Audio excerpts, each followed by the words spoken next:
Alright, video number 2. I hope this is, I got the earphones in today. I felt like, we got the microphone here. I felt like maybe the other day you guys couldn't hear me as well.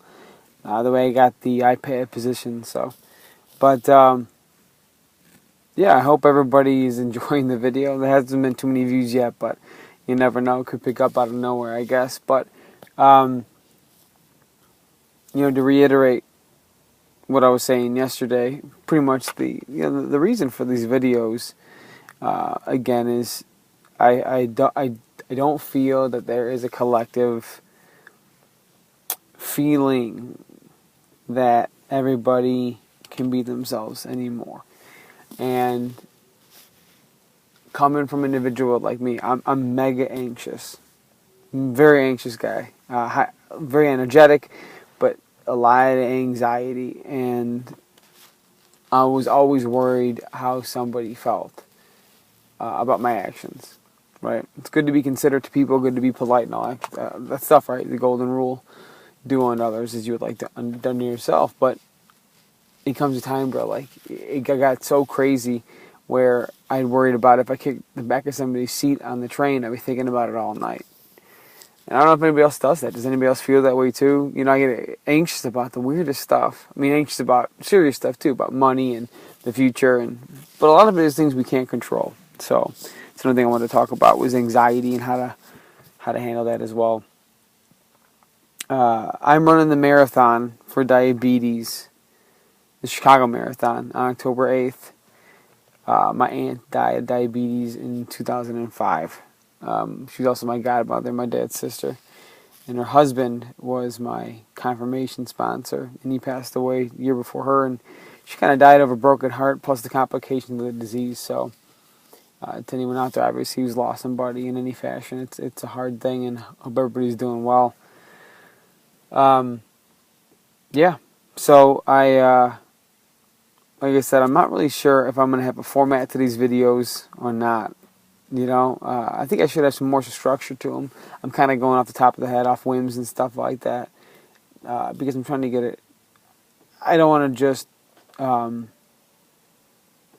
put one thought on a piece of paper and talk about it. I'd rather talk about everything. And like I said, eventually I hope people catch on to it and start asking questions, and they want to talk about their randomness too and all that good stuff. But yeah, so I'm running 7 miles tonight.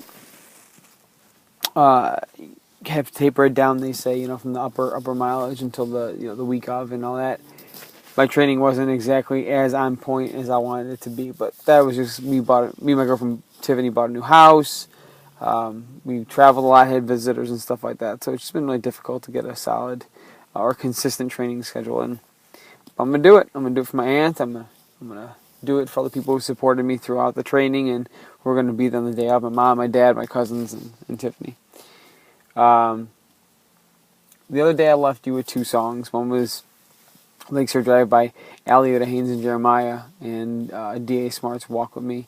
Today, probably more well-known song in general, but not so much by the artist. He's known for like Cupid and Chain Gang and stuff like that. But Sam Cooke, another Chicago boy, had a song called Nothing Can Ever Change This Love I Have For You. And it's incredible. If you ever watched, or if you ever read the book 11/22/63 by Stephen King, and then were able to watch the series of it, it plays twice in it. And before that series came out, I heard it a couple times and fell in love with it. I never heard it before. I heard it on like Pandora.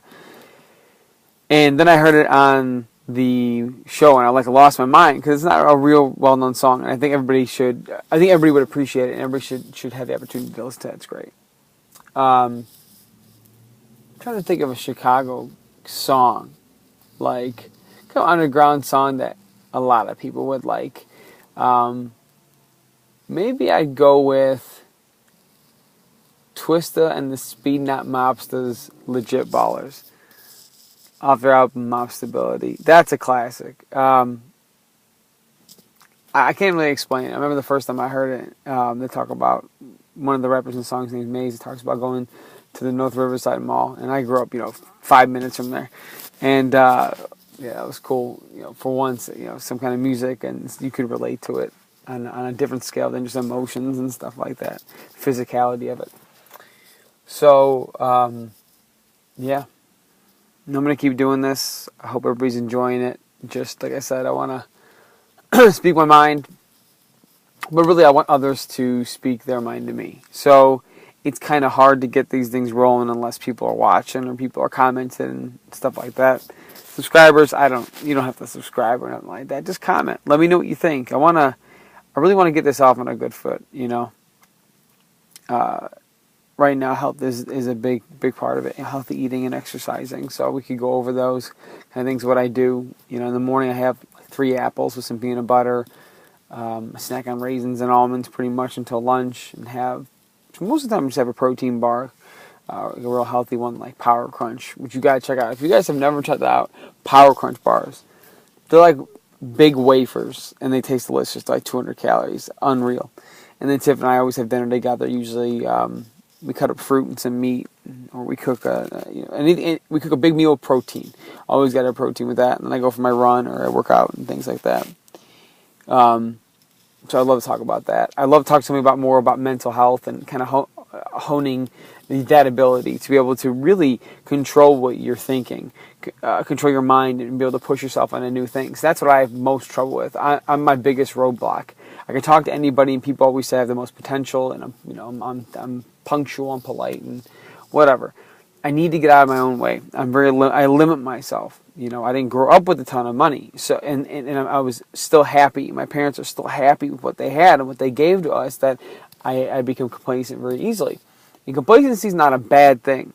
Don't ever let somebody put you down for being comfortable.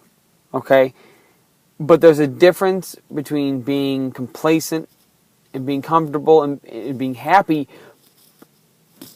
But you have to allow yourself to also grow, or you're going to be stuck. A majority of the people that you're going to meet, that you want to be with, are going to be constantly moving and changing. That's just how it is. It's harder, but that's how it is now. Job to job, people are jumping, moving, nonstop. It's a different world, and we need to be able to change because things are changing so much faster. Technology and everything affects everything else. And I have to get out of my own way. So if anybody has any tips on that, I'd appreciate it, man. I'm always trying to work on myself and trying to control my emotions better by not being so anxious. So, all right, video 2. It's a little shorter than the first one, and like I said, I'll have more structure to this and has a more valid points or whatever. But I appreciate the time and you guys looking at this video. And if you have any questions or comments, please leave them. I'm gonna keep doing this regardless. So, all right, it's falling again. Thanks so much. Take care.